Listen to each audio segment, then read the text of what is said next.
feared in life.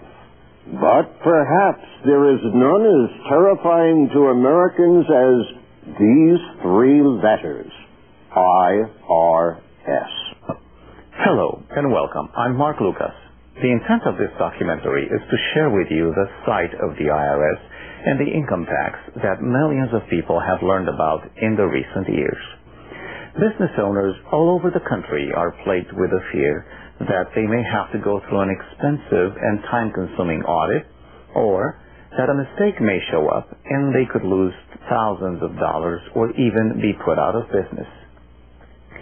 The information disclosed on this tape shall provide documentation and means to dispel the myths that planted that fear in the minds of business owners and the working people in general.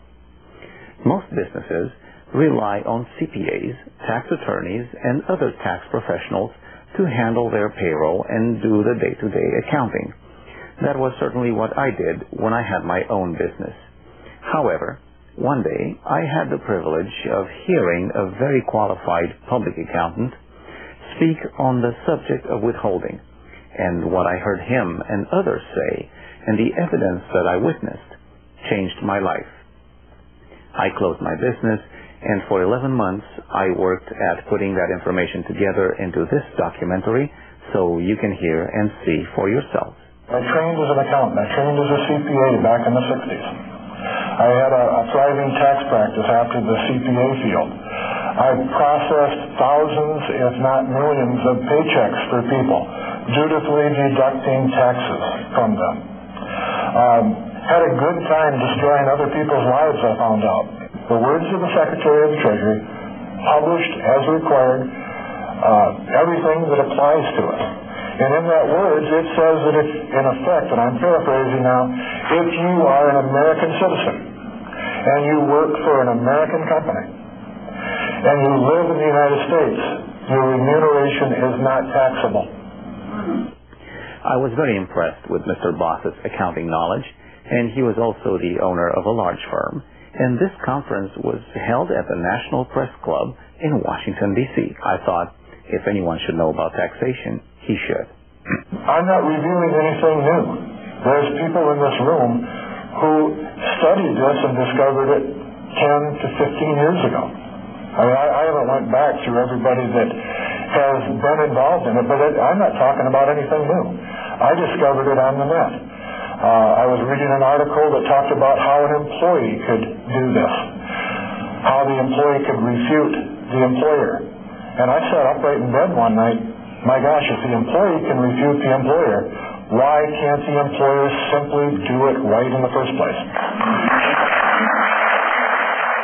The next guest speaker at the conference was a prominent business owner, and what he had to say floored me as he put something in front of me I never before thought possible.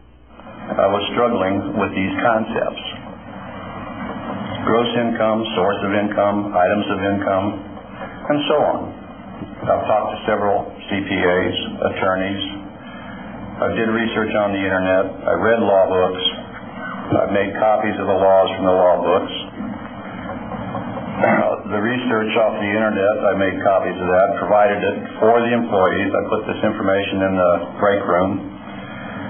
And for 3 months, they were indoctrinated with the law. So on January 4th, I believe, which was the first work day of the year, we did stop withholding from 45 employees.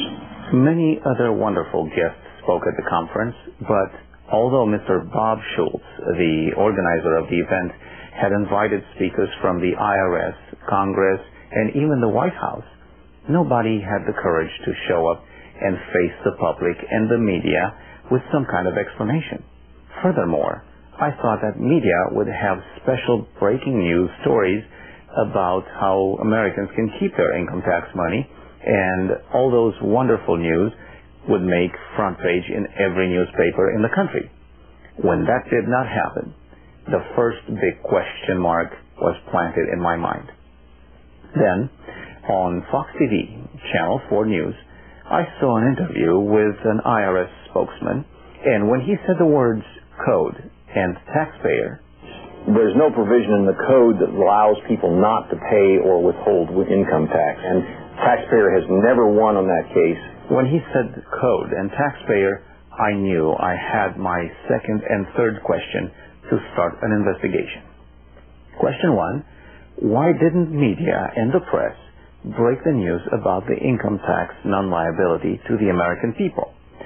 Surely, keeping that third of the money they've been handing over every month would mean substantially more than the generous $600 per head that Congress took months to approve.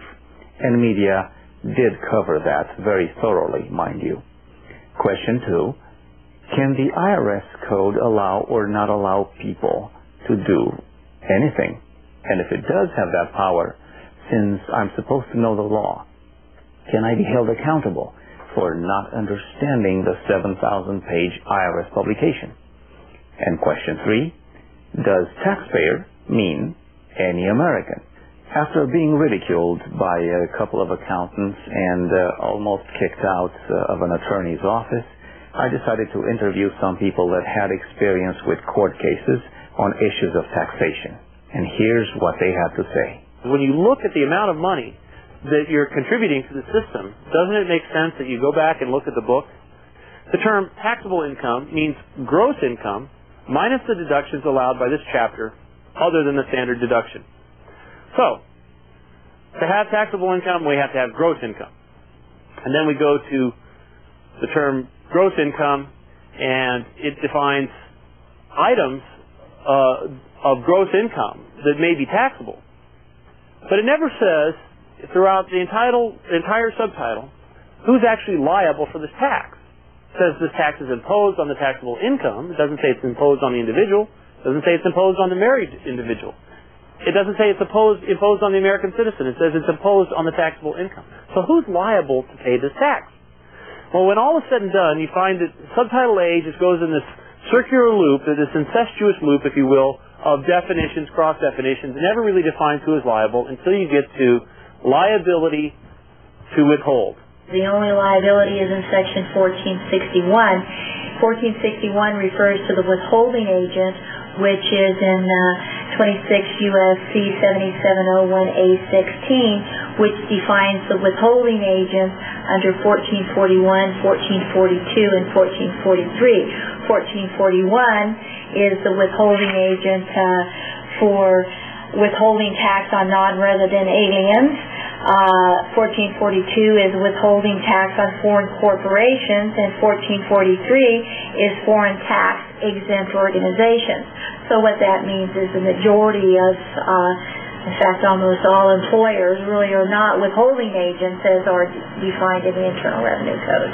If you talk to anybody at the IRS, they can't make the distinction between Subtitle A and Subtitle C.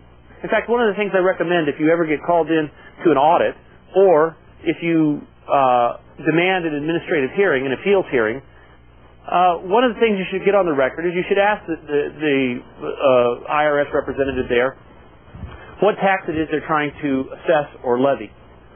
And, of course, they'll say, well, the income tax. And they say, well, yes, but the income tax is the entirety of Title 26, or are you talking about Subtitle A?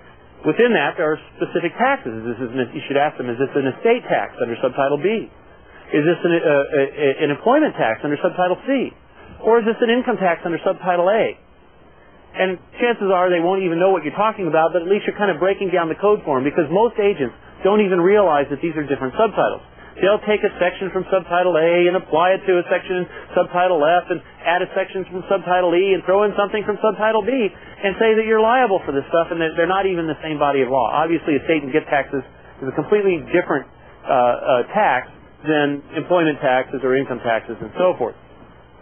So that's a good way to get on the record that the IRS itself doesn't even know what they're talking about most of the time.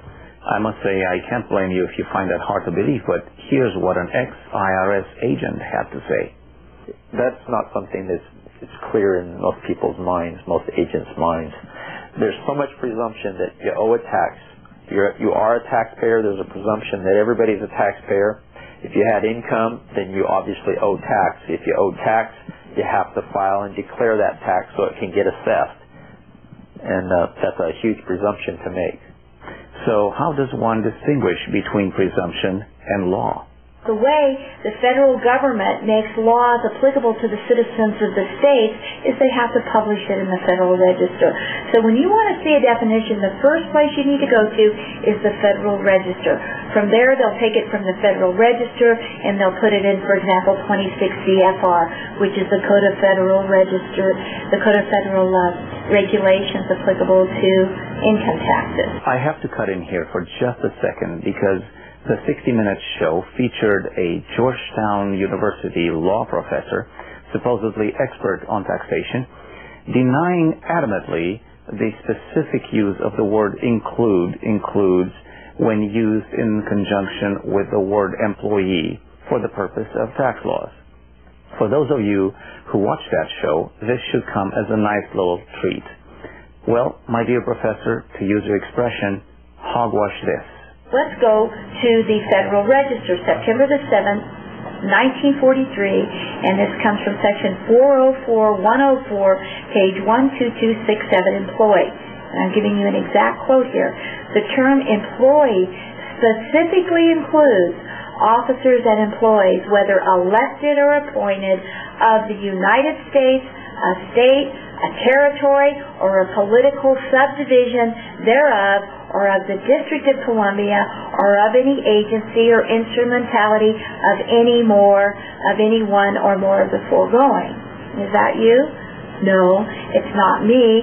And it's applicable to the Congress, it's applicable to the Senate, it's applicable to... We're talking about what? It specifically includes elected and appointed officials of the government. Now the government can't come back with its bogus arguments of, well, includes is expansive. When include is expansive, it can only be expanded to other meanings within the term defined. For example, if the government says, we are going to impose a tax on liquor, including rum, whiskey, and gin, can they include Coca-Cola in there? It's like one of the IQ tests that we used to take in school where they give us a series of words and we'd have to say, well, which word doesn't fit in there? Well, Coca-Cola doesn't fit in there. It is not within the meaning of the term defined. So even though it could be expansive and include another type of vodka, you can include vodka in there. That's within the meaning of the term defined. But you can't include Coca-Cola. If you go through the code and look at the use of the word includes, you'll find that Congress, through the excellent work of the Congressional Research Service, has done a beautiful job of being absolutely consistent in the use of this word. So, what does this mean to the employer as far as withholding from his employees' wages? Well, what it essentially means is that you're not required to withhold unless your employee is an officer of some public entity or an officer of a corporation. Most people who are employers will withhold from their employees' wages a Social Security tax, which we all know is 7 3/4, almost 8% now, and that Social Security tax is a tax on the employer measured by wages. Now, the wages of the employee are not really taxable unless the employee gives you permission. This is done through what's commonly referred to as the W-4 form, and if you look at the W-4 form, it says on its face, withholding allowance certificate. This is where the employee allows the employer to withhold and is certifying that allowance by signing his signature to that document. It's important to note that the Social Security tax levied on the employer, measured by the employee's wages, which we commonly refer to as the employer's contribution to the Social Security, that tax has been held by the Supreme Court in the case of U.S. versus Silk, which I believe is a 46th case, to be a legitimate excise. And while that may be arguable and we may want to change the law there, I would not recommend to any employer that they forego paying that tax unless they are operating without a tax ID number, unless they have not executed a SS4 form wherein they essentially state that they are a withholding agent. Because even if the tax is properly levied, there is no requirement at law that the employer become an agent of the federal government and a tax collector. The federal government, the proper way to avoid that would be to let the Treasury know that they're perfectly willing to post one of their officers at your place of business and collect this tax if they like. Or in the alternative, you can make a determination as to what the cost is to your business to collect this tax for them and ask them how they want to pay you for that. Chances are they will ignore your request, in which case there's no obligation at law for you to become an agent of the federal government. You are not a tax collector. And unless they're willing to pay you for it, they can't take your property without just compensation. This is also part of the Bill of Rights. There's lots of other deficiencies in the way the tax code is enforced that when all taken together, there's just it makes it untenable that we have the situation we have today. But in any case, what happens normally is then the employee executes the W-4. If the employee doesn't execute a W-4, most employers will contact the IRS, and the IRS will say, well, then you have to withhold at the rate of one exemption. And this simply is not the case. There is no authority to withhold. How does one find out about the authority of an agency like the IRS or even the federal government? Here's what a 30-year veteran attorney that majored in government had to say. The way that you find that is by, of course, going to the Constitution and examining the power of Congress to make laws with respect to income. You're not going to find any power over private income. The Congress has no power to impose an income tax, say, on a dentist in Grand Rapids. Even a dentist who employs a receptionist and a dental hygienist and a janitor, because there's just no federal connection. There's no authority there. If I look to see where does it say that the revenue officer position exists and where's my authority for doing the things that I did, it's not there. Well then, if there's no authority, how does the IRS do it? If Americans knew on a large scale that if they don't file a 1040 and that the IRS does it for them and then tries to collect the tax, if they knew that IRS can't lawfully do that, there'd be a lot of outraged citizens. What happens is that the IRS procedures call for them to be able to do an audit. They have to have a tax return to examine, to audit. So what happens if somebody does not file a return? When IRS recognizes that a person hasn't filed the Form 1040, they, in order to follow their procedures correctly, they make this thing called a substitute for return, a dummy return. It has no income or tax information, tax liability information on it. It has entity information only, your name, your Social Security, your address. The agent also has, separately from the tax return, a folder, a file, some working papers, and he gathers in that other information that does have indications of money that you've earned by virtue of paper trail items, W-2s, 1099s, bank interest forms, different things that he has to have an awareness that you made some money. And so they make the presumption that therefore you have a tax liability. They're not dealing with you as a private citizen. You are an individual with respect to the national government.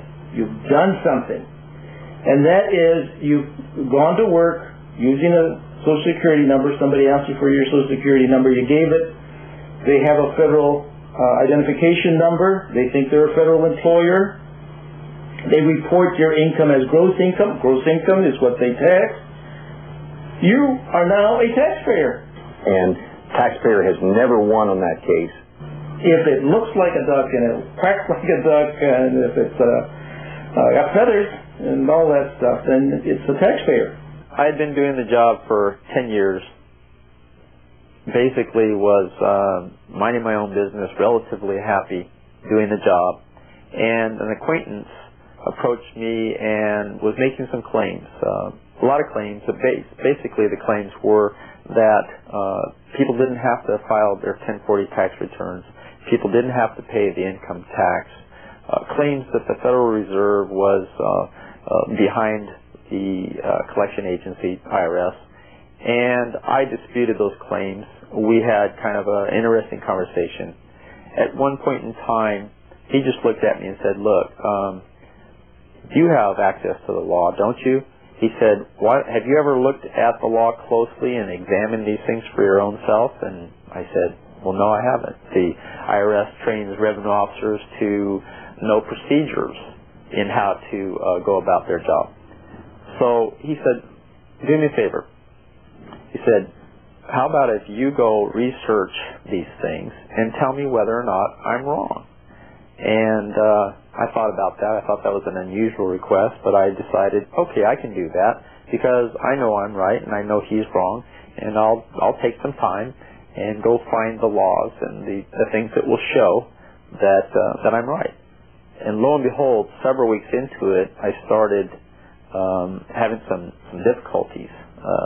More of the information that I was coming across from studying the Internal Revenue Code, the regulations, case law, the Constitution, talking to other people in the movement the tax movement who had spent many years in some cases gathering information. And so there it was in front of me in the form of books and other information that would save me time as I was learning.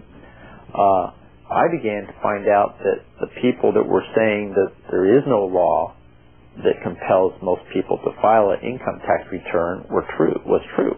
I found at some point in time there that I was wrong, that I didn't have the authority that I needed as a revenue officer to go out and summons people's records from the bank, levy their wages at their employer, that I didn't have the authority to seize their property by virtue of the fact of just giving them a notice of seizure.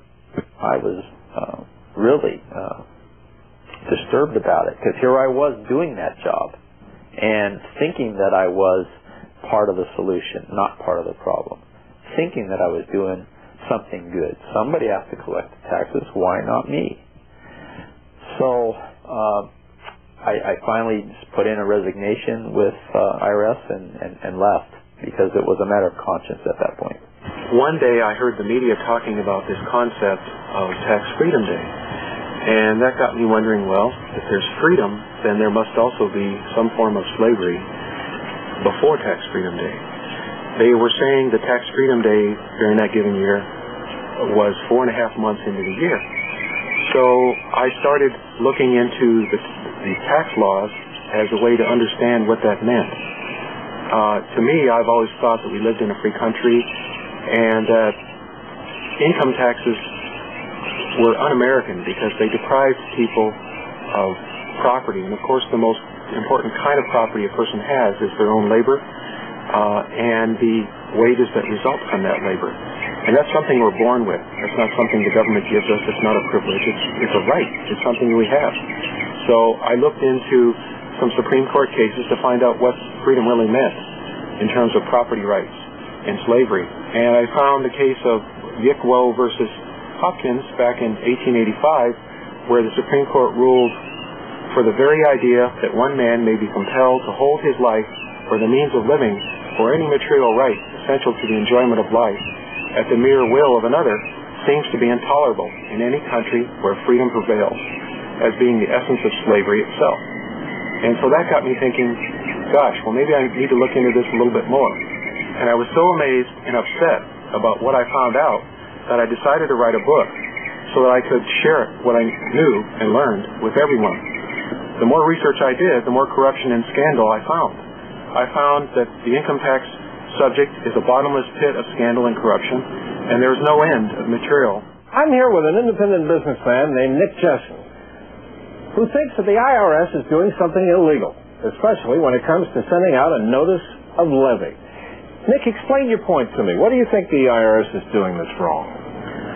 Well, they sent out a notice of levy on one of my employees last year, and I called them up and asked them if I had to comply. And, of course, they said I did have to comply, but when I mentioned to them there was a paragraph A missing, they hung up on me. And at that time, I threw the notice of levy in the trash and have not heard a word from them. Now, that paragraph that's missing was on this letter. It started with paragraph B instead of A, right? That's correct. And then you started to investigate. Yes. And when you found out what paragraph A said, what did you learn? I was surprised at first, but paragraph A indicated the only person that could levy anyone was the Secretary of Treasury. The only person that could be levied is a government employee. IRS on occasion has answered that question, and they've said that they removed it because it was confusing to taxpayers. Well, it's obvious why it would be seen as confusing, because the paragraph A is in the Internal Revenue Code under 6331. It says clearly who the notice of levy may be served on, and it's referring there for the most part to government employees, government officials. So yes, if you're a private employer and you look at the notice of levy that's come to you from the IRS on one of your employees, and you turn over and look at the code sections that are there to tell you ostensibly what is their authority for doing this, and you don't see paragraph A, well, as an employer, you don't think about it. But if you were to go look at the code and see what paragraph A says, of course, the IRS wants that confusion taken away, because it tells them that the government employee is the one that can be served a notice of levy. So you think then that the IRS is committing a fraud by sending out a notice of this kind to banks and others? Yes, I do. You did not heed their advice? You did not deduct the wages from your employee? No, I did not. And what happened? Nothing. And how long has it been now? A year ago today. Absolutely nothing. Are you afraid now? You've opened a kettle of worms with the IRS? No. Not as long as I stay within legal bounds of law. I don't feel that there's anything to fear. And why are you willing to talk about this? Or do you want to talk about this? I think the Americans should be aware of what the government's doing. Which is something, in your opinion, that is illegal. Yes. Well, it's a very interesting point indeed. And according to Nick Jessen, the next time you or your bank receives a notice of levy from the IRS, that is not the time to panic. That's the time to start asking some very serious questions. Did he do the right thing? Was that the correct thing to do, is demand to know more about the notice that he got from the IRS? Of course he did the right thing. If everybody did what that employer did, we wouldn't have the mess that we have. Citizens are required to make sure that the government is operating, and the way you do that is by questioning all authority. The authority that actually exists will be happy that you did that, because there are all kinds of frauds committed on the public. They hung up on me. Because people believe what they shouldn't believe. And if that continues, then we really can't have freedom, because freedom only exists for those people who are strong enough to exercise it. And if you don't have the gumption to contest the authority of anybody who presents themselves as being part of the government, then we're all going to lose our freedom. The employers in this country hopefully will start learning just how important they are in the process of stopping IRS from illegally taking people's paycheck by the notice of levy. You see, the only way that can happen is if the employer agrees when they receive the notice of levy to send the funds from the person's paycheck to the IRS. I think it's quite clear that judicially speaking, in terms of due process in this land, they need a court order to do that. So the way that it happens is employers are afraid.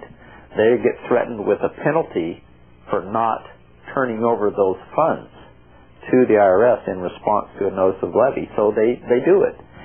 If employers would take the time to learn that the withholding agreement between the employee and the employer is a voluntary thing, and understand that they are not going to be held liable and get in trouble if they don't force their employees to be withheld, then this thing can start getting turned around, and people can start having fear go away and dissipate, knowing the law. It's got to start with them knowing the law. A notice is a reminder. It's not a demand. And all they are saying in the notice of federal taxing is, we tried very hard to get money from this taxpayer, and he refused to send us any money. Of course, he refused because he didn't owe any money. But all they are saying is what they really attempted to do. They really attempted to get money. And they just said, pay us what you owe. And then there are these series of notices that go out, and each one getting larger and larger in amount, because they say, well, you didn't pay us last time, and now there are penalties, and now there's interest. And so now what we started out with a small amount now is a great big amount because you didn't respond to our letters, or you didn't say the right things. And now you have this horrible amount to pay. You owe us $1 million. Some people who are enabled by the power to go out and use means to compel people to pay might have that go to their head. Go to their head, indeed. The next speaker is a U.S. postal worker, and he was the target of a legal prank and the abuse of arrogant bullies who, in their ignorance, flex the muscles of the power entrusted to them and plunder into the lives of law-abiding innocents. Here's Mr. Whitey Harrell speaking about his trial. During the course of the trial, the state was using the U.S.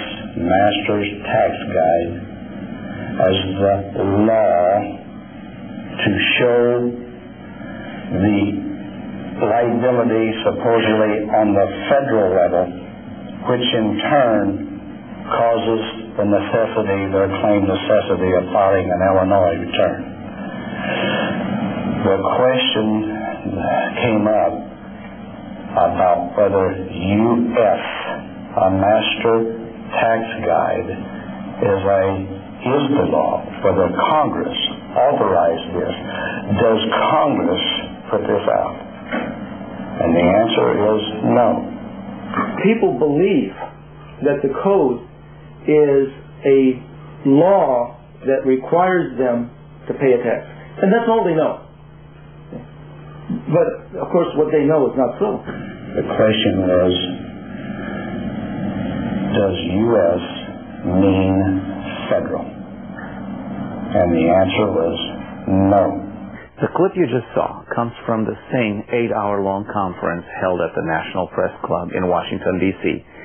You can order a copy of the entire program at the number on your screen. And since media and the press overlooked the importance of this next testimony, I would like to introduce to you one of the jurors at that trial. Here, first I want to say and clarify that I am not the juror. Okay, there were 12 of us, and 12 fine citizens who were very concerned about doing what was right.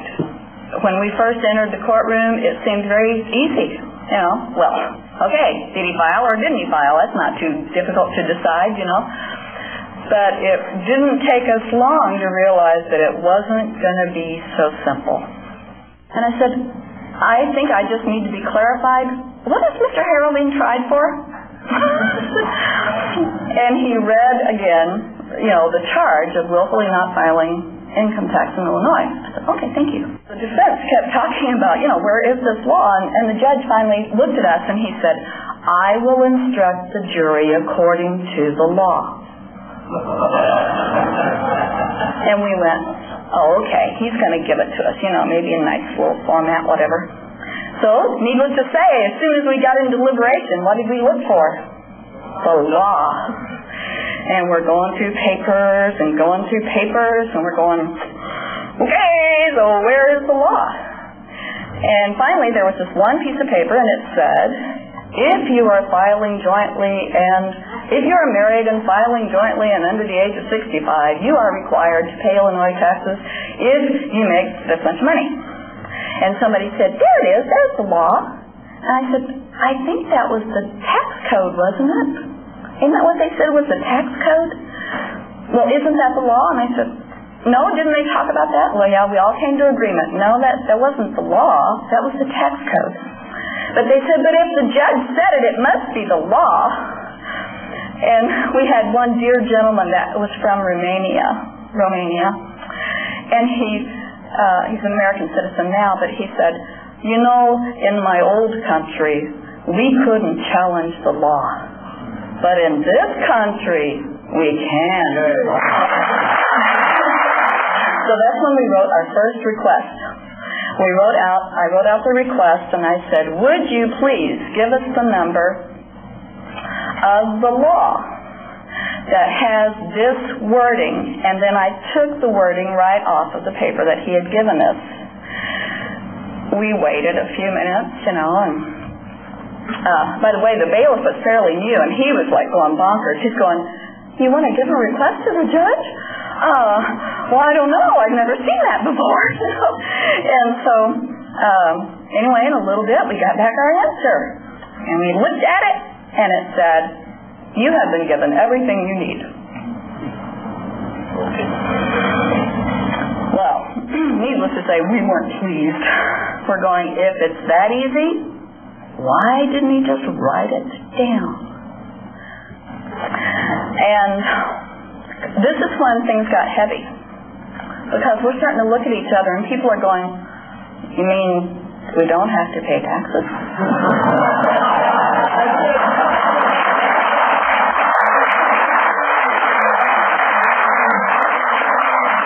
And so then we got into, well, is it a moral issue? And, government has to have money to do what it's doing and blah, blah, blah. And I know you'll have answers for that, but realize we were talking as dummies, okay? And so, we're going, boy, this could get out,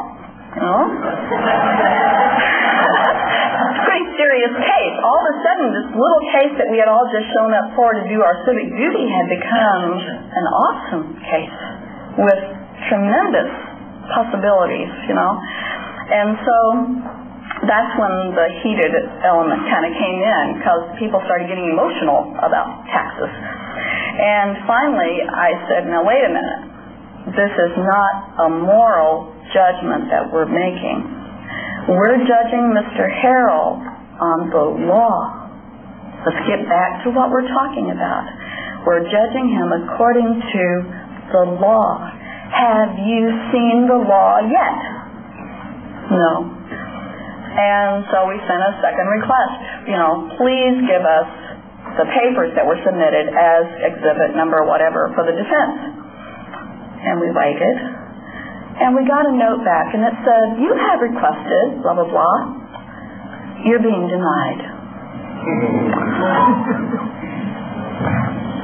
At that point, the other three jurors swung.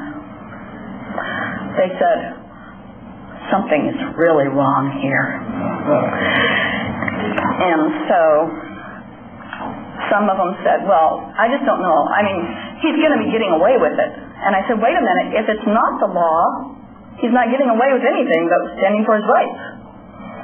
And they said, well, you're right, But, we're so deeply ingrained in this, and please be patient when you talk with other people. This is something that we've been taught all of our lives as a citizen. It's part of our being. And so we had to crash through that and go, but what are we really talking about? We're talking about the law.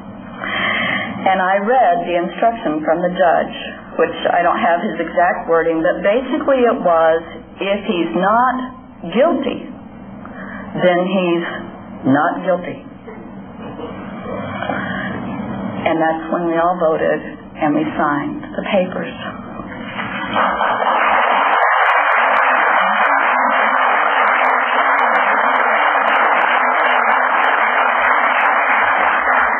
Finally, I will never forget, for one thing, the white face of the judge. But the other that I will never forget are the mixed feelings of humility and pride. As the clerk read, we, the jury, find the defendant, Galen Harrell, not guilty. If you are going to charge someone with failing to file a tax return, you have to establish that they are required to file. And that's what couldn't be done in Mr. Harrell's case. And that's why the jury found him not guilty. It ended up being a federal case because we got the indication that the first stipulation for paying Illinois taxes is paying federal taxes. And so we said, no, wait a minute, if you don't have to pay federal taxes, then obviously you don't have to pay Illinois taxes. So I guess in a way it did end up being a federal case. How come people end up in jail? How do they get put into prison? The government wants to collect as much revenue as possible. And so they employ people to do that. They employ people that call themselves the Internal Revenue Service. They also employ attorneys.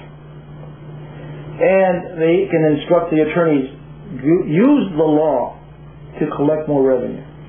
But lawyers who are instructed to do this will do as lawyers do, and that's use the courts. And so they will go into court and they will get their paperwork in order. They will take it to a grand jury and they will tell the grand jury, this guy is not paying taxes. And you are. What are you going to do about that? Well, they're going to say, we are going to go after him. We are going to charge him with a crime. We are going to indict him. Now, we know that the law that they claim that he has broken is the law that requires the tax collector to pay the taxes into the treasury. Okay? But they don't tell the grand jury that. So the grand jury thinks, as most people do, we have to pay taxes. Well, in the general sense, we do have to pay taxes, and really, we all pay taxes. But this is a wrong way to make a person pay a tax, because it's a tax he doesn't owe, and it's a punishment for a tax, for not paying a tax he doesn't owe. That's wrong, but that's how it's done. Your friends and neighbors do the legal lynching. That's what it is. And it just goes now to what is called the petit jury, the small jury, the 12-member jury. And they find that person guilty if they believe the government. But you don't have to believe the government. Okay? Because if you start asking those questions that this employer asked, that Mr. Harold's jurors asked, then you'll acquit. You'll say, there is no law, there is no violation, there is no requirement to file, there is no tax to pay. According to commercial law, the lack of proper and timely protest equals consent, and failure to object to a defect at law means that you've acquiesced to it. That means that the government, that there's a law against being green, and the government says, well, red is green, and you're red, and you don't immediately rebut it and say, no, red is different. The presumption is that the government is correct. And it's an unfortunate state in America where truth seems to be completely irrelevant. So the educated American would certainly challenge jurisdiction and free trial before anything ever got into the improper court. And the citizens that do succeed against the government use the proper arguments and rebut the government's presumption that because they filled out a 1040 form, they must be a taxpayer. So it's just a matter of learning what your rights are. The government picks on the people that are ignorant of the law. It seems as if the buzzwords are presumption and law. Presumption is something assumed to be so until rebutted or denied. Now, if and when denied, it could become a matter of law since the burden of proof falls on the party that originated the presumption. Here's an easy example. I presume to have the authority to end the first part of this documentary. For the sake of argument, let's say you rebut or deny that. Now, the burden of proof falls on me to show authority. And here it is. See you in part 2. If your tape is a copy of a copy of a copy, chances are you will trouble me for a better tape. Now, the tape is free, but for my time to package it, take it to the post office, lick the stamp, and pay for the shipping, you can mail me a $20 check, money order, or cash at the address on your screen. You may copy this tape only in its entirety so that the original message remains unaltered. Hello again. I like to call the material on this tape a starter kit and referral source that you can play over and over at your convenience. In order to better understand the particularities of the issues discussed here, one needs to have a look at the bigger picture. here's a brief introduction to the Constitution, law, government, and jurisdiction. And please don't skip through this because it would be like you'd expect to collect fruits from a rootless tree. The United States Constitution is the organic document for our government. It's the document by which the people, we the people, came together and formed government. And so, as a people, we granted government certain powers, limited powers. So, we had the ability to limit what government could do, and that's what the Constitution is. It's a document of limitation. It says, here's what you can do, and anything else that's not in there, any powers we don't give you, you don't have. Now, routinely, politicians and courts forget this. Once you've had a lot of power and you start wielding it, and people forget that this is a document of limitation, all kinds of problems happen. In America, we actually have many, many different types of jurisdictions. We have, in fact, 52 very distinct jurisdictions here in this country. Each state has its own laws and its own constitutions, and those laws and constitutions are foreign in relationship to the other. Now, after the Revolutionary War, the states decided that it would be a great idea to share some powers that they had in common. For example, they thought it would be good to have a uniform postal service, a uniform military system, a uniform monetary system. So they created the 51st government, and that was the federal government. And in Article 1, Section 8, for that government, they delegated some very specific powers. And those are outlined in the Constitution. And according to the 10th Amendment, the powers not delegated to the new federal government were going to be retained by the people. Now, the 52nd government that most people are not aware of is the government of the District of Columbia and the territories that are under what they call the exclusive jurisdiction of, or under the sovereignty of the United States government. Now, that particular area gets its jurisdiction from Article 1, Section 8, Clause 17 of the Constitution. And in those areas, Congress creates exclusive legislation. When Congress is creating legislation for the states, it cannot exceed the constitutional limitations provided it in the Constitution. Now, here's why seeing the bigger picture is important. If you receive one of these IRS pamphlets, knowing what you know now, you would realize that the word income is missing in the title, and that makes a big difference. Like keeping that third of your money you've been donating to some financial entities that are exempted from ever being audited. Furthermore, when you open up to the first page, paragraph 1 says, Congress shall have the power to lay and collect taxes, duties, imposts, and excises to pay the debts and provide for the common defense and general welfare of the United States. But since you saw the bigger picture, you know that something was left out. But, that's a big but, all duties, imposts, and excises shall be uniform throughout the United States. The other clause by which Congress can levy taxes is Article 1, Section 2, Clause 3, and then again in Section 9 it touches on this again, so I'll read them in that order. So Clause 3 of Article 1 says, representatives and direct taxes shall be apportioned among the several states which may be included in this union. The Founding Fathers hated government abuse, especially abuse by taxation. So they created this incredible document, this incredible contract that would bind the government in the year 2001. And it very simply says that if they're going to impose a tax on any form of real or personal property, which would include our private earnings, it can only be done subject to the rules of apportionment. If we compare Section 8 to Section 2, we see one is a indirect tax, duties, imposts, and excises, which are taxes essentially on commerce. And we discussed those a little bit earlier.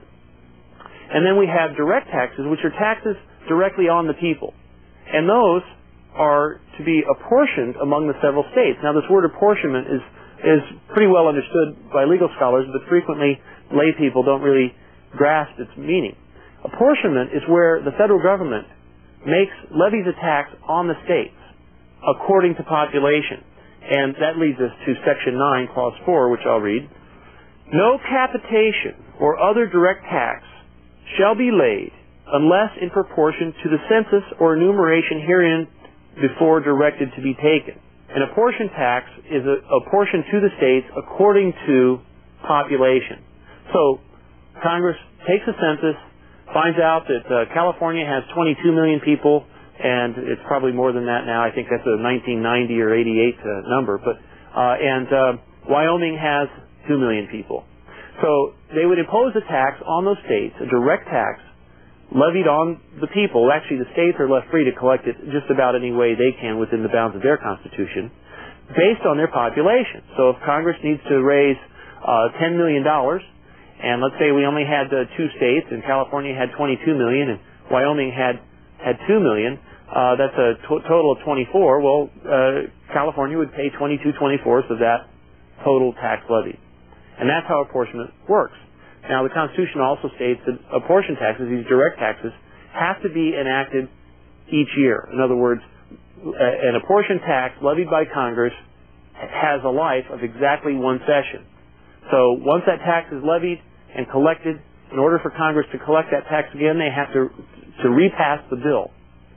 So direct taxes were always to be apportioned, and indirect taxes had to be uniform throughout the states.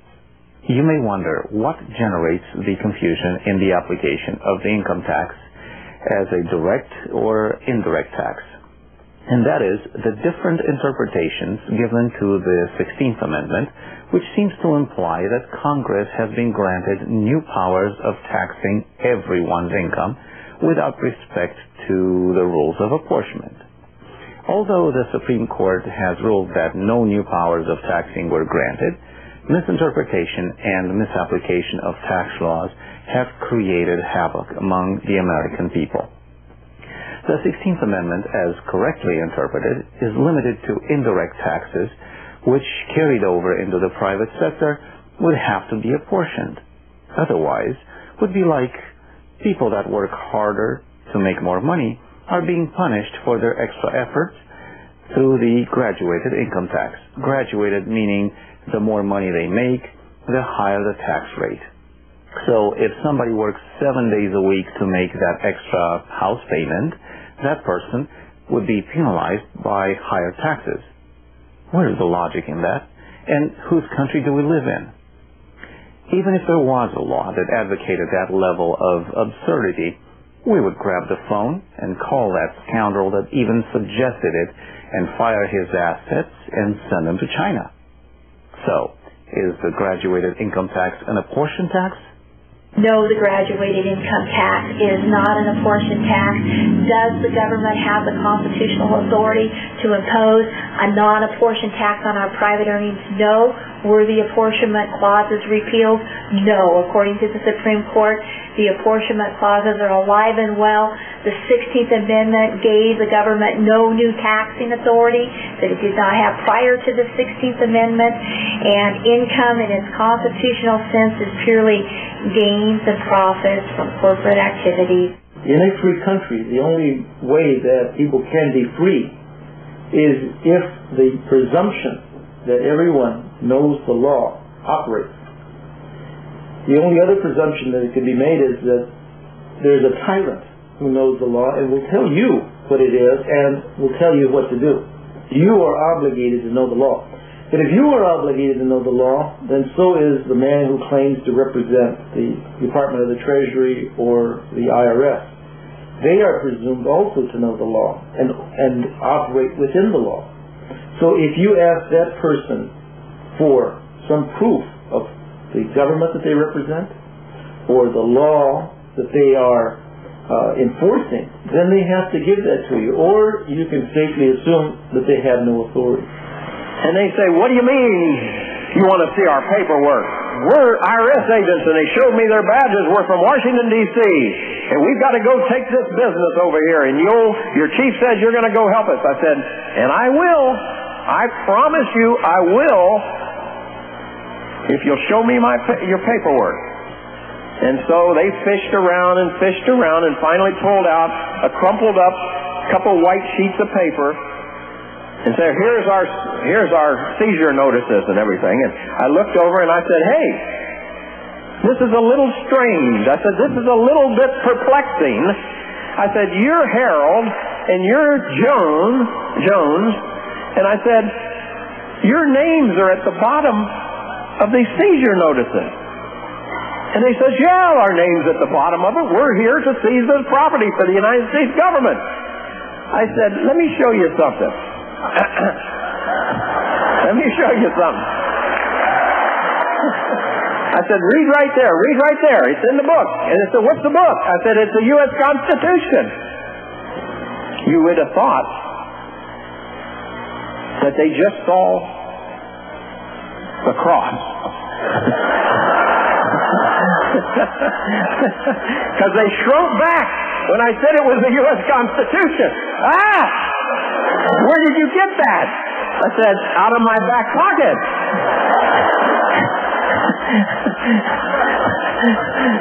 Oh, is there power in this?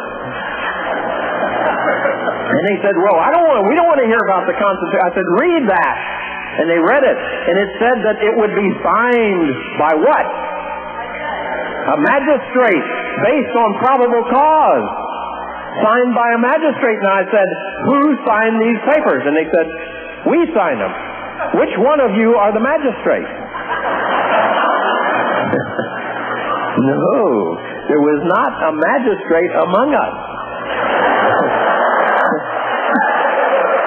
I know in my heart of hearts that the people I left behind, the people that I work with, and I only work with a very small percentage of what makes up the IRS, that they're good people, and that they are just as uninformed on some of these issues as I was at that time. So you can't really hold that against them because they don't know what they don't know. And they believe what they believe based on the same things that we all believed before we started discovering the truth. I know that had I not had an open mind when I decided to take that person up on the challenge to refute what he said about the tax laws, if I'd have had a closed mind, I'm pretty sure I wouldn't have persisted far enough to overcome those gut-wrenching, those disturbing things like, my government wouldn't lie to me. They wouldn't have me going out and doing these things if I wasn't authorized to do these things.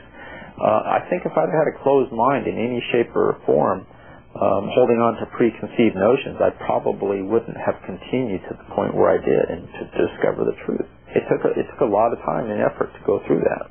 On the process of supporting the many millions of people who have downloaded my book from my website, I've learned that there's one common thread among all those people, and that is they're fearful of the IRS procedures, of dealing with the IRS, of the laws. They don't know what's going on, and they would like to have something to grab onto, some sense of structure to govern the interaction they're going to have with the government, so they can be more assured of a positive outcome in their case.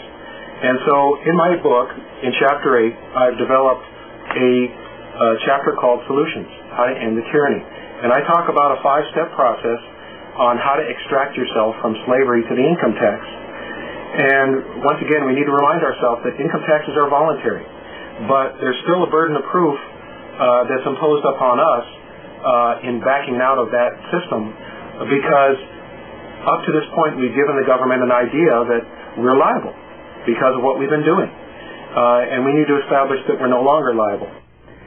This presumed liability is recorded in the IMF, or the individual master file, that is generated when someone applies for a Social Security number. The information entered in this file, however, is not written in plain English. It's written in code. So in order to understand what's in it, you would need an expert decoder. And here's what such an expert had to say in regards to the IMF. When they call you down to an audit or anything else, if they get to even a criminal investigation, you have no idea what the IRS is coming after you for. None. And they hide it. They hide it all here in code, and if you don't know these codes, you're in trouble. If your attorney doesn't know these codes, he's in trouble. Has no clue where to go. What happens is that this individual master file is filled with mistakes, and sometimes these are intentional. Because if you are not liable for a tax, they have to create a liability.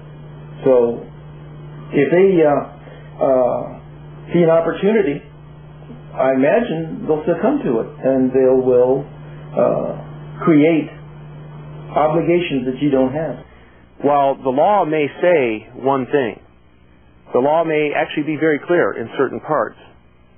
That does not necessarily mean that the courts are going to interpret it according to its plain meaning. One of the most interesting aspects, depressing at times, aspects of the study of income taxation in the United States, its history, its genesis, how we got to where we are today, is that the courts generally have a political agenda. And it's this political agenda that causes the problem. We call this judicial activism. Earlier on this tape, I believe you saw a speech by a juror who was on a tax case in Illinois. And what I thought was very interesting about her testimony in front of that podium was that several times, at least 2 times, they requested copies of the law, additional information from the judge, which the judge refused to give them. Obviously, this judge was not unbiased, but rather taking a position and trying to steer the jury toward a conviction of this man. Anybody who studied law at all realizes that this is anathema to the whole judicial process. Judges are supposed to be neutral and unbiased. They're supposed to apply the law and not their particular political agenda, personal agenda, social agenda, etc. However, this problem is not so much a problem with our system. Certainly there are checks we could put into the system that would curb some of the judicial abuse, but it's really a human problem that's as old as society. And that is essentially that people, whenever they're given a position of power, try to do what they feel is best. Sometimes the people are patently evil and simply seek to use their power to abuse those beneath them. You can hide your income, you can put it in the mattress, you can put it in foreign banks, you can do all that. If you have no obligation to pay a tax, then not paying the tax does not make you a tax dodger or a cheat or evasive or someone who is trying to defeat that tax. State government regulates occupations and professions so that the public will not be harmed by individuals who really are incompetent at those businesses, those professions, those activities. The purpose of a license is really to regulate, to identify these people and to make sure that they've had the training that's necessary in order for the public to be protected. Teachers are licensed, they're given credentials. That does not cause them to be liable for an income tax. You can be required to pay a fee for the licensing as an accountant or as a surveyor, as a broker, a real estate salesperson under a broker. If the license itself requires a tracking, record keeping of gross receipts or gross income or net income, then it's an income tax. There's a big push for a national retail sales tax to replace the income tax. But I hope that we will have learned enough about taxation to know that that's not possible, because the Congress doesn't have the power to legislate in that area. It can't create a national retail sales license. You know, all these systems that we have in place in America now, he somehow benefits because of them, and he's not paying his fair share for his part that benefits that he is receiving from that. So I think it's just assumed by people who serve on the juries that the man that would make money like he made would be guilty of some crime. If the basis of taxation was paying your fair share, okay, then I think probably we would want to exempt the families of people who have lost loved ones in war from ever having to pay any other tax. Wow. But that's not the way taxation works. It's impossible to determine taxation based upon a person's fair share. Because who is going to determine that? We have to determine taxation pursuant to law. We've got to go back to taxation. Direct taxes imposed on people and property equally and uniformly. Or if it's going to be imposed pursuant to the government's power to make law, then it's got to be strictly adhered to. There is no fair share, because somebody will always step forward and say, I'm a better judge of what's fair, I'm a better judge of what's right, and you're better off with me making decisions for you. But we never had that type of government. And that's what you're asking for when you wanted to make a determination of taxation based on a fair share. It's just impossible. And so if it's impossible, let's not even go there. What comes across to me is that there's this real genuine fear out there that if there was no income tax, that we wouldn't be able to have what we have in our society. Would everything just suddenly cave in if we didn't have the income tax, if everybody just stopped withholding or whatever? Well, that's an assumption. That assumption that income taxes actually go toward paying for something that you absolutely need. And that's not even proved. In fact, just the opposite, I think, is evident, that income taxes are not used for anything that people would miss if the income tax was not paid. Are you speaking, referring to the Grace reports that President Reagan had? Well, you can find it there. You can find it in other places. You can make your own investigation and determine what power does the federal government have to produce things that you absolutely need. Roads are paid for mostly by fuel taxes, tires, taxes on vehicles. Nothing is going to happen if there is a awakening of the populace to the fact that they don't owe an income tax. On the surface, it seems like a legitimate question. It really only points to the ignorance of our citizenry.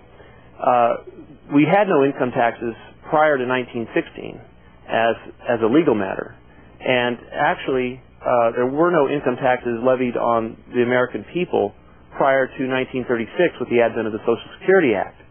So, if that's the case, how did government function before these so-called income taxes were imposed?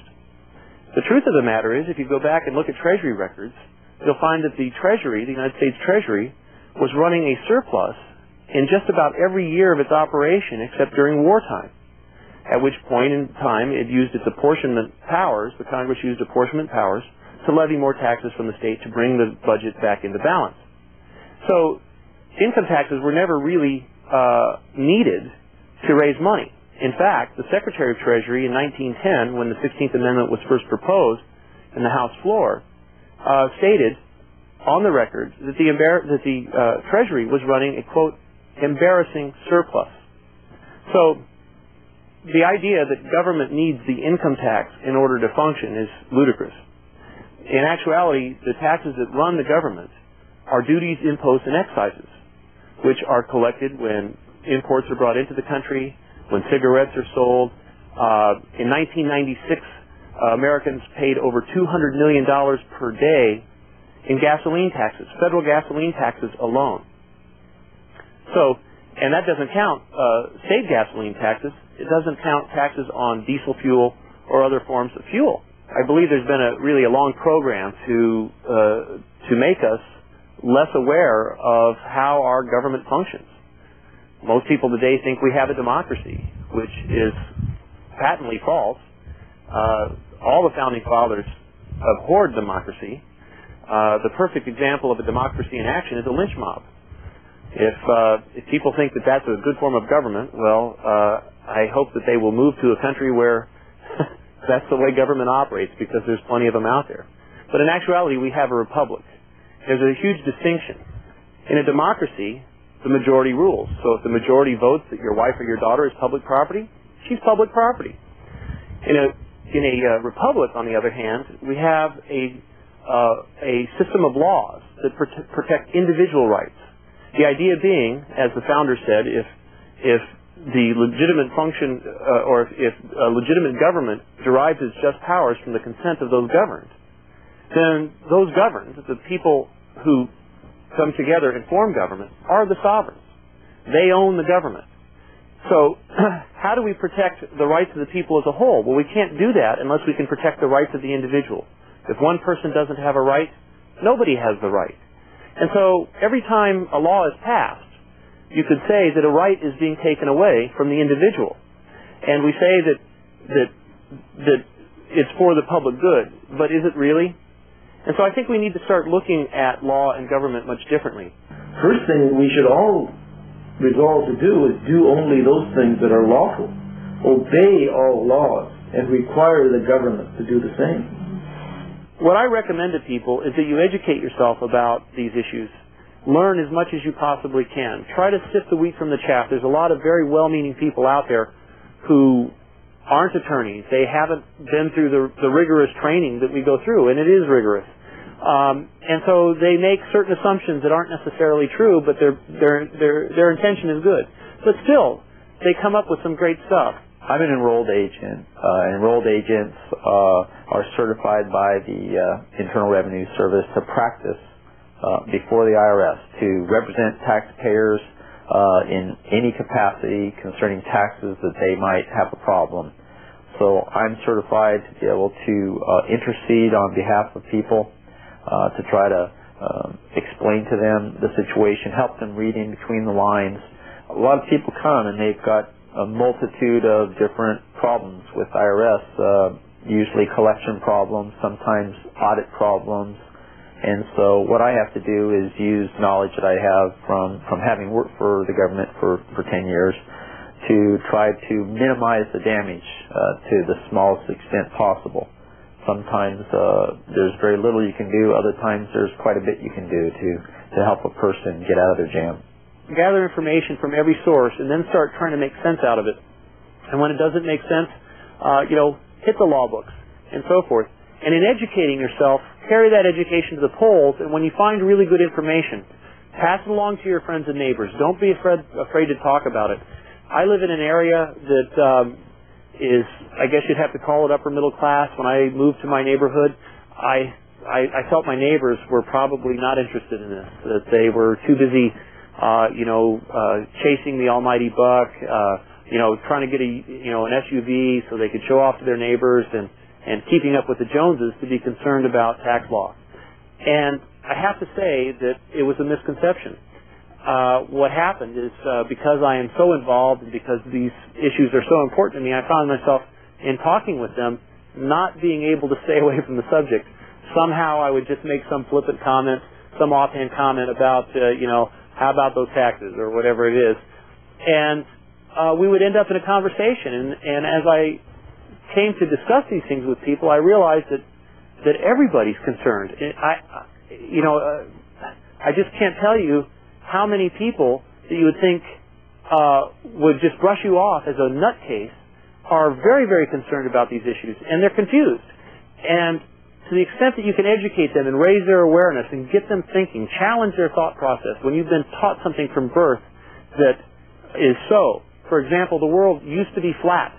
It was a fact. Everybody knew the world was flat. You could look out on the horizon and see the world is flat. Would you find it hard to believe that some people might still hold that to be true? However, while it took some giant steps for mankind to prove the contrary, smaller steps will be sufficient for dealing with the issues at hand. Step one, good citizenship. That includes becoming a responsible juror, voting consistently for representatives who are aware of these issues and who will advocate the proper legal, moral position.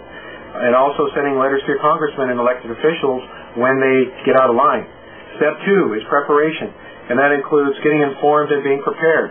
And that doesn't necessarily mean you should watch the mainstream media, because they aren't always going to tell you the truth. They're going to put a spin on things, which means you need to download my book, read it, investigate the sources that I identify in Chapter 12 under litigation resources. I have websites, books and publications, legal resources that you can all reference. Attorneys, if you find other resources that are available, please let me know. I'll add them to the book. Step 3, making your self-judgment proof is really about making sure that your assets are not subjected to risk of loss from the IRS because of the way that you manage them or document them or maintain them. The fourth step is the administrative battle. And that's when we actually start confronting the IRS, getting in their face and making sure that they understand what we want, the legal foundation of why we believe what we believe, and creating a paper trail that documents the foundations of our belief and our good faith efforts to make sure that they know, that we know what the law says. The fifth step is the legal battle. If you've exhausted all avenues for administrative redress and you've done everything that you're supposed to do by IRS procedure and by procedure in my book, and you still can't get what you want, and the IRS is holding on to your money and not giving it back to you because you asked for a refund, then you got to drag them in court, and you have to know the law. Now, with all those steps in mind, people want to know, well, gosh, how do I find the right attorney? How do I know if I've got a good attorney? And I've got a test for tax professionals in Section 14.1 of my book, in Section 14 is forms, which tells you the kind of questions you need to ask a prospective attorney. And if he has good answers to these questions, and if he doesn't get overly emotional, and if he isn't biased on the issues, he'll have an open mind, he'll answer the questions, and you can review those questions, and then you can go back to Chapter 3 of my book, which talks about the legal foundations of the income tax, and Chapter 5, which talks about the evidence. Now remember the rules of evidence, and an attorney can tell you about this a lot better than I can. But if you document your steps, and you document them properly, all of a sudden there becomes a confrontation at some point in time. Document to the employer. In other words, send him the appropriate documentations, a letter or whatever, explaining the law to him. He will turn it over to his legal team, possibly, and they will say that it doesn't matter. The law says we've got to withhold the money. Fine. Let them withhold the money. You have done your part of that step. When you get your first check and you've got the money withheld after you sent this letter, send a copy of the letter with a reminder letter that says, I told you that you shouldn't do this, and you're still doing it. Okay? Again, non-confrontational, just simply documenting the issue. Eventually, the end of the year will happen. They will continue withholding because you'll get ignored at that point in time by most employers. Then, when you get to W-2, go through what I refer to as the 4852 process of refuting the W-2 to the employer in writing, asking him to correct the errors of his way and return your money. Chances are he won't do it. At that point in time, now you go through the 4852 with the government. In other words, you're now, and I recommend filing the income tax in a very special way. But what you're going to do with that 4852 process is, in effect, refute the testimony. Because remember, the W-2 is testimony from the employer to the IRS under penalty of perjury that these are true and correct. IRS takes them and they rely upon that testimony. And that's the only testimony against you on a W-2 case. 1099 is the same situation. It's the only testimony against you. The IRS, when they come to a court situation, they will be bringing in their experts to say that, yes, we received the W-2. They won't bring the employer in, but you can if it ever gets to that point in time. Because it's an adversary situation if they're at that level. Now, when you're claiming that money back, if it's done properly, you've now set up to go into court to get that money back. When we're selecting an attorney, we need to make sure that they're willing to work with us as more as a coach than a full-service provider, because litigation may be extended, and we want to provide as much of the activity or effort as we can to minimize the expense, because the more we can do that, the more staying power we're going to have to litigate the case. And the way we can create a coaching environment rather than a full-service environment is by negotiating an agreement with the attorney up front called an association of counsel, which identifies the division of labor or effort between you and your attorney. And I've got a sample version of that in my book in Chapter 14, which you're welcome to look.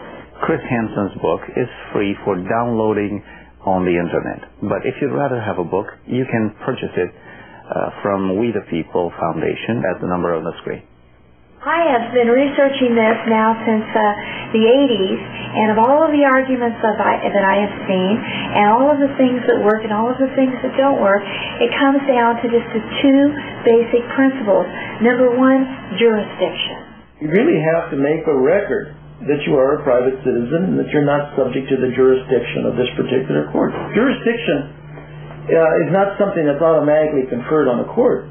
If you don't challenge it, the judge is going to assume that you're going to agree that the court and he has jurisdiction over you. Some of the things that people do is to establish a paper trail that shows their good intent, not their bad faith, but their good faith, that they've read the law, they've got opinion letters from experts who have ruled on certain questions for them, and so they're demonstrating for the future purposes that they've made a good faith decision and conclusion that they're not a person that's liable. Every correspondence you get from the IRS, you want to make sure that you respond back to it promptly, that you refute the claims that they're making if they're trying to establish that you've got a legal liability. And you want to make sure that they that in every one of your correspondences you're talking about the legal foundations of the laws. You want to stay away from the IRS publications. Those are anathema to getting out of the tax system because they quite frankly are a fraud. And the courts have ruled that the IRS is not responsible for what's in those publications, nor are they responsible for the advice they give you on their 800 number. So you have to know, you have a responsibility to know what the law says.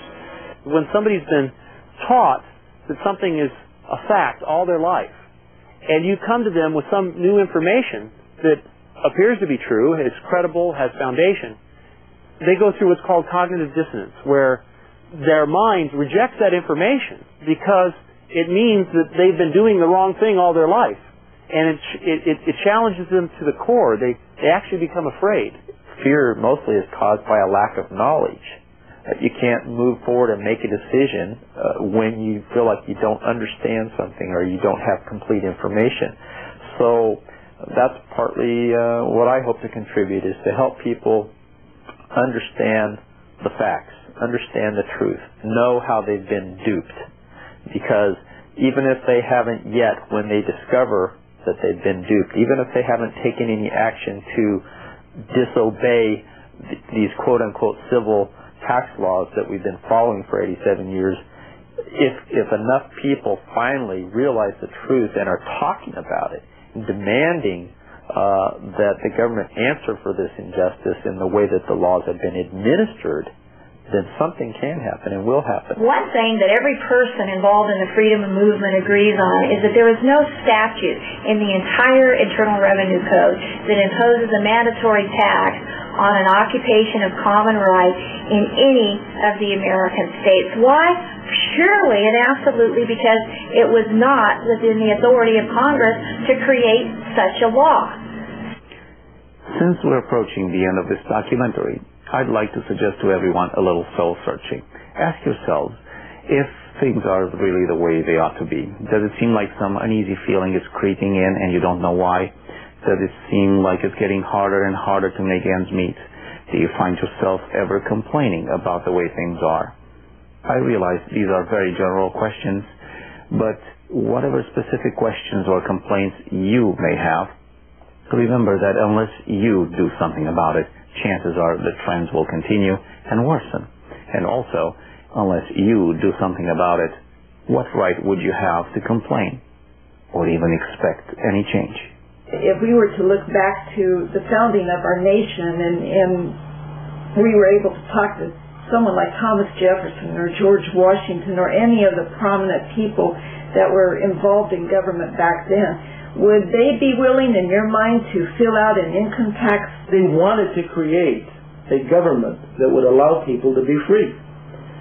Taking responsibility for themselves allowed them to be free. All they wanted of government was the opportunity to do that. They knew it was going to be totally different from what had existed before, because now it was going to be the people who were really in charge of their freedom. And when you start to lose that is when you start relying on somebody else to provide that freedom to you. If you go to a judge thinking that judge is going to give you freedom, then you've lost it already. If you go to the government thinking that they're going to protect your freedom, then it's really going to be hard to regain. I very much see the possibility that we as a nation can cause that change, but we'll have to get a check on our fear. We'll have to come to grips with that. Some of us already have, but we need a lot more people that will have to address that. Your neighbor is fighting for his freedom and may not be expert at it, as I am or my clients are. But with a little bit of assistance from his friends and neighbors, he could stay out of trouble, because he's not getting into trouble because he's breaking the law. He's getting into trouble because you are turning your back on him, and you're turning your back on the history of this country. You're turning your back on the history of taxation. You're turning your back on freedom. You're turning your back on everything that this country was founded on, because you think it's going to be more comfortable to listen to what somebody tells you is the law rather than you figuring it out for yourself.